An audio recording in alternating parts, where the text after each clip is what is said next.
Tunisia Bene House vous offre cette émission.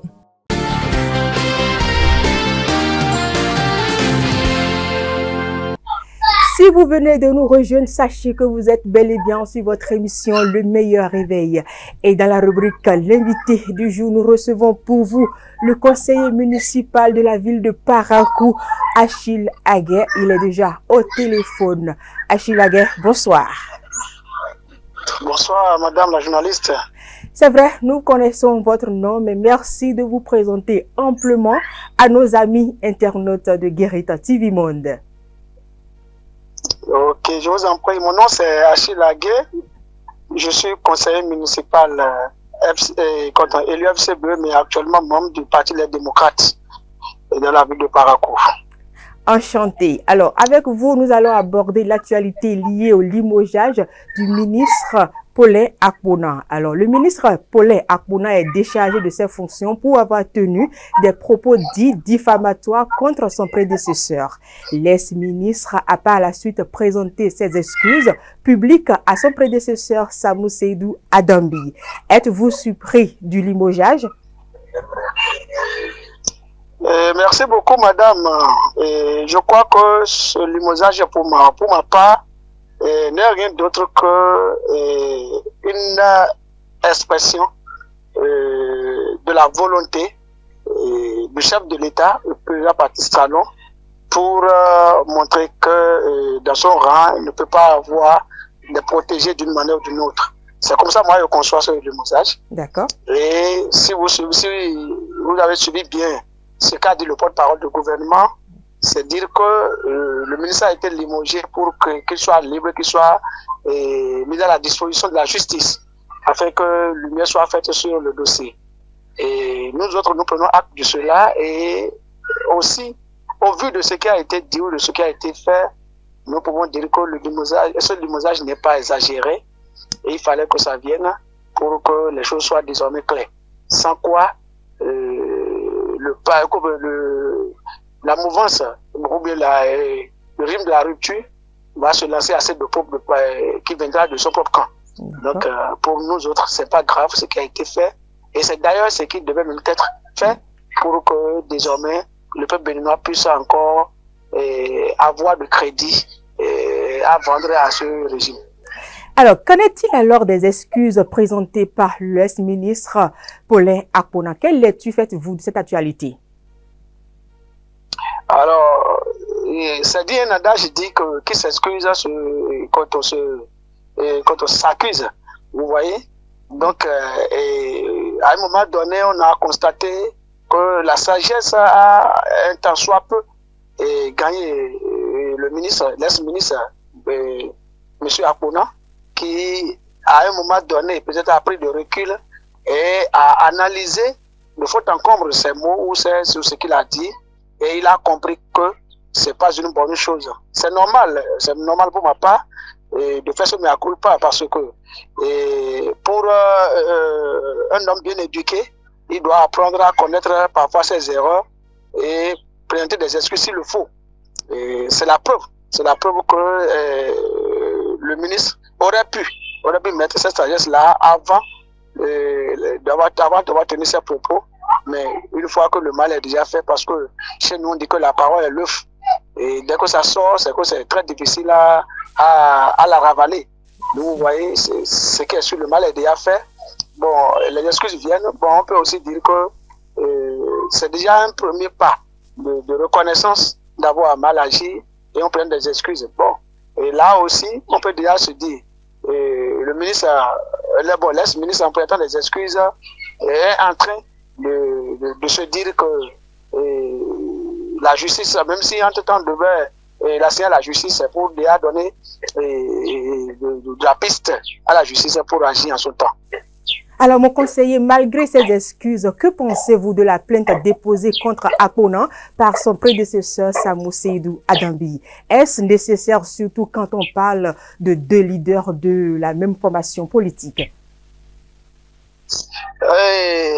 C'est vrai, du coup, nous pouvons dire que c'est pas nécessaire, c'est pas une bonne chose, mais dans la même lancée ou dans le même sens, on se poserait la question de savoir est-ce que c'était nécessaire aussi que le ministre Akpona dise ces mots à l'endroit de son prédécesseur? Est-ce que vous voyez? Et si alors on dit à toute action, forcément une réaction, vous voyez? Et ce que l'autre a fait, c'est ça qui a certainement, ou c'est ça qui a certainement occasionné la plainte. Et si déjà l'autre, en agissant, n'a pas compris qu'ils sont de même bord politique et qu'il fallait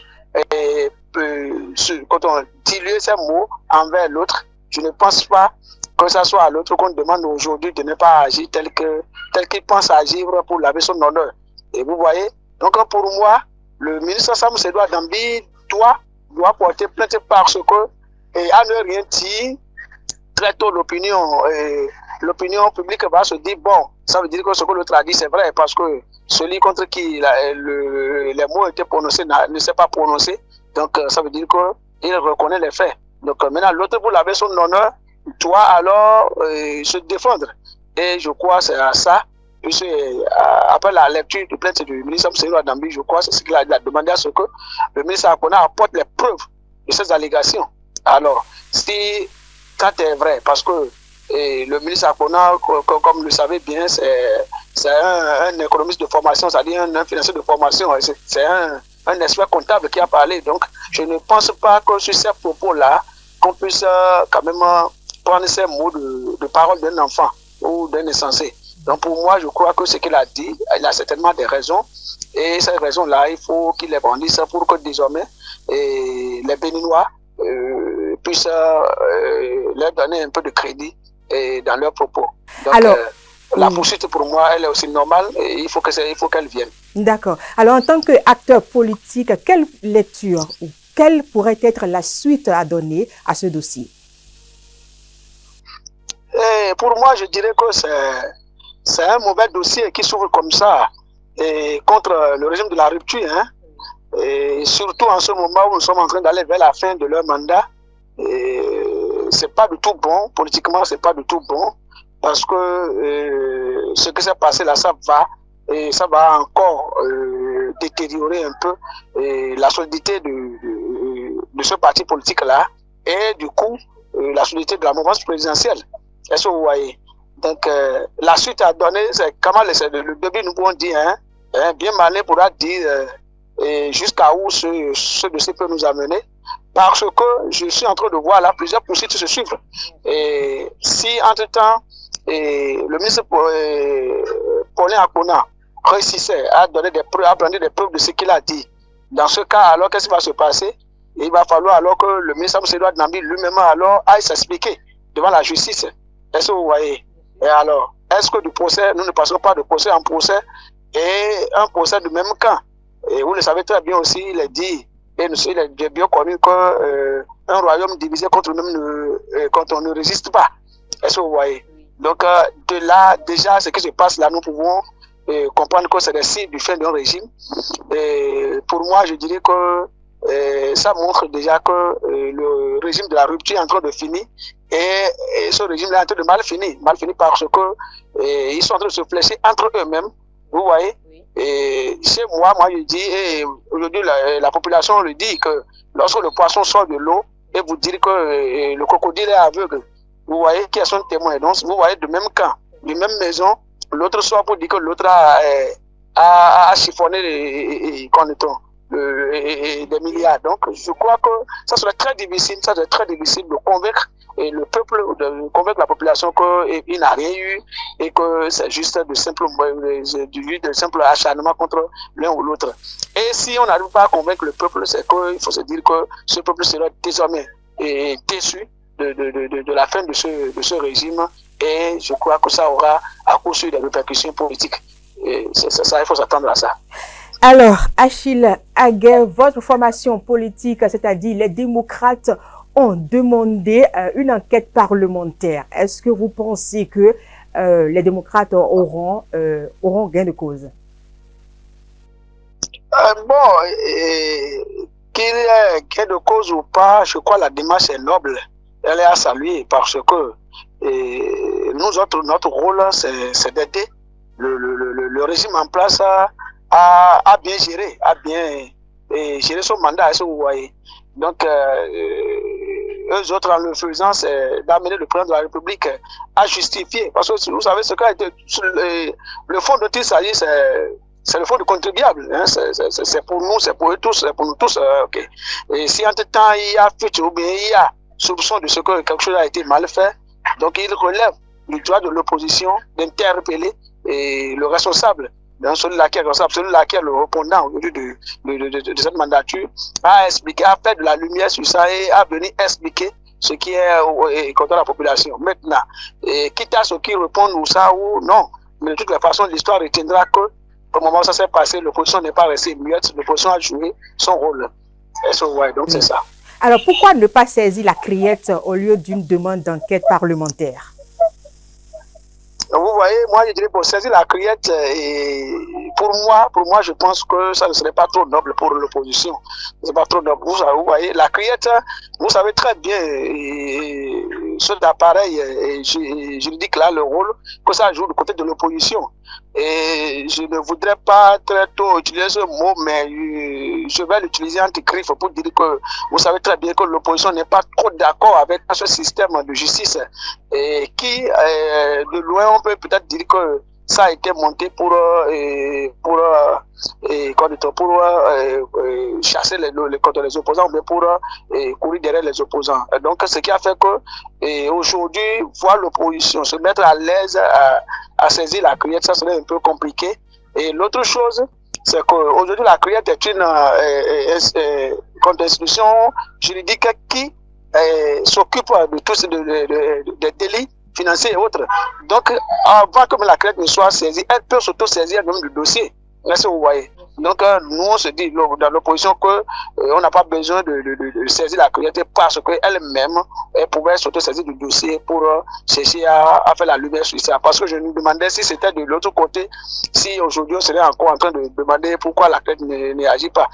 La réaction serait peut-être automatique. Je dis, mais peut-être, hein, est-ce que vous voyez, pour ne pas lancer le propos à quoi que ce soit, mais je dis peut-être la réaction serait déjà plus prompte que ça. Mais aujourd'hui, si ce n'est pas encore fait, donc il revient à la criette elle-même de s'auto-saisir du dossier, si tant est que c'est un instrument de justice. Donc, et la justice, je crois, ça se pose à tout le monde. Est-ce que vous voyez? Oui. Donc, et non à un côté. Donc, n'attendons pas forcément que l'opposition saisisse la criette. Comme non, l'opposition a agi en allant vers le répondant. Et puisque nous sommes sur un terrain politique, donc c'est au répondant peut-être de donner les preuves ou bien de donner mandat à la criette pour dire bon, alors, faites à ce dossier-là, et mettez-vous dedans et faites ce qu'il y a lieu de faire.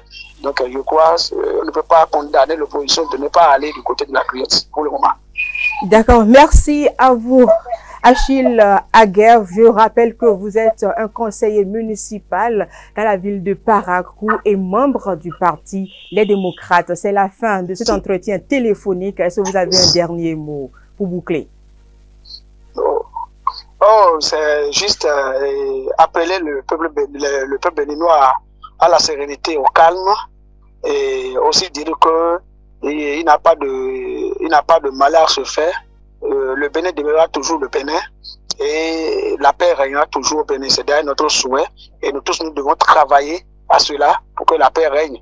Et l'autre chose, c'est qu'il faut comprendre que un régime vient, il fait ce qu'il peut faire, il finit et un autre passe. Et c'est ce qui va se passer d'ailleurs au Bénin.